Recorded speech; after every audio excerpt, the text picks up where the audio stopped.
श्रीराम जय जय राम। प्रपंच हा परमार्थाला साधन म्हणून वापरावा। आपले खरे समाधान भगवंताजवळ आहे आणि ते मिळवण्यासाठी भगवंताचे प्रेम आम्हाला लागणे जरूर आहे। ते प्रेम आपल्याला कसे मिळेल याचा आपण विचार करू। वास्तविक आईचे तिच्या मुलावरचे प्रेम स्वाभाविक असते। तिला मुलावर प्रेम कर म्हणून शिकविण्याची जरूर नसते। त्याप्रमाणे भगवंतावर आपले प्रेम असणे जरूर आहे। मनुष्य जन्म हा भगवंताच्या प्राप्तीसाठी आहे। ईश्वराने एवढी सृष्टी निर्माण केली, पण मनुष्य देह निर्माण केल्यावर त्याला फार आनंद झाला। त्याला वाटले, खरोखर या योनीमधून जन्म घेणाऱ्याला माझे प्रेम मिळवता येऊन मला ओळखता येईल। असे असताना मनुष्य प्राण्याला भगवंताचे प्रेम स्वाभाविक का बरे असू नये? मनुष्य प्राणी हा नेहमी आनंदासाठी धडपडत असतो। मग या धडपडीतून भगवंताचे प्रेम त्याला का बरे येऊ नये?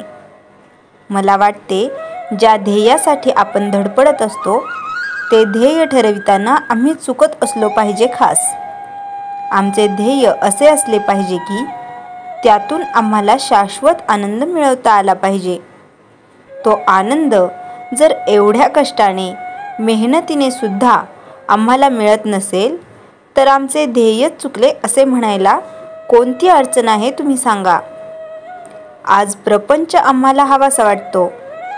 प्रपंचातल्या नाना तऱ्हेच्या गोष्टी आम्हाला सुख देतील असे वाटते आणि त्या मिळवण्यासाठी आम्ही अहर्निश झटत असतो।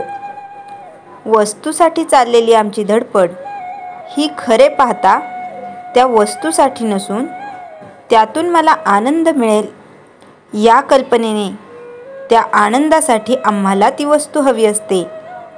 त्या वस्तूत मला समाधान मिळेल ही कल्पना नाहीशी व्हायला पाहिजे। आज प्रपंचात मला समाधान मिळेल असे वाटते, ती माझी कल्पना नाहीशी होणे जरूर आहे। ही प्रपंचाची आस जोपर्यंत आहे तोवर भगवंताचे दास आम्हाला होता येणार नाही आणि शाश्वत समाधान आम्हाला मिळणार नाही। तू या जगाची आस सोडून दे, मी तुला शाश्वत आनंद देतो असे भगवंत आम्हास सांगत आहे।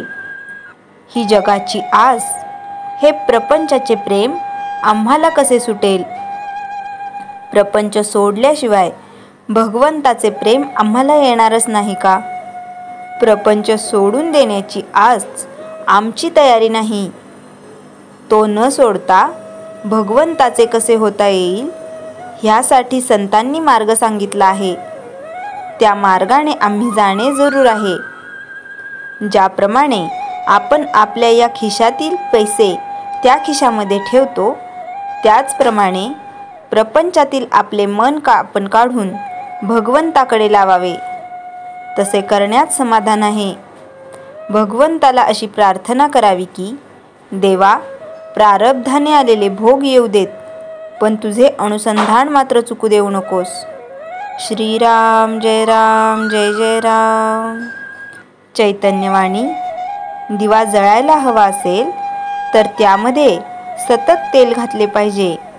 तसे भगवंताचे अनुसंधान सारखे राहण्यासाठी त्याचे नामस्मरण आपण सतत करीत असावे।